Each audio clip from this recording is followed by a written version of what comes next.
Welcome to my channel. Think happy, be happy. The Infatuated Fool. A herd of deer lived near a village. They were very cautious because they knew the villagers would set traps and kill them if they were seen near the village or the fields.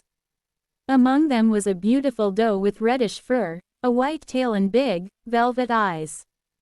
A new buck in the area began to follow her around and pay her all kinds of compliments.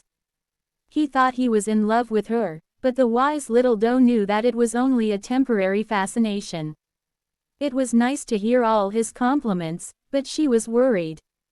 The buck was handsome, but he was also extremely foolish.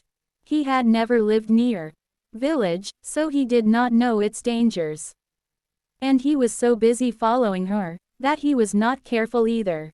There was a group of tree fairies who watched the buck and the doe.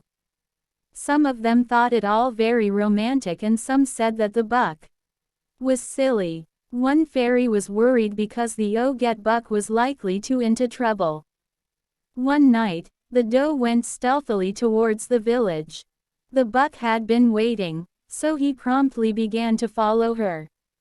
He paid her lavish compliments and wanted to be friendly. The doe was very unhappy and finally told him to keep quiet.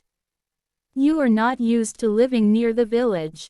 It is dangerous. Please go back or remain silent," she told him. The buck thought that he knew everything, and wished to show off in front of the doe. So, he went ahead of her towards the village. The doe waited, carefully looking around. A villager had seen the two deer approaching. He lay in wait as they came nearer. The buck tripped happily ahead and walked straight into the trap. The villager shot him with his arrow, killing him on the spot.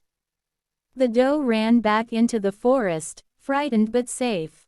The villager carried home the dead buck as a feast for his family. The wood fairies had been watching quietly. Some were scared and hid among the trees. Some felt angry that the doe had run back, leaving the buck to be killed. But the worried fairy said wisely, only the buck himself was to blame. He was infatuated with the doe. She warned him, but he took no notice. He died because of his own silliness. Please subscribe my channel and encourage me to upload more videos. Like, comment, share, subscribe and press the bell icon and never miss another update.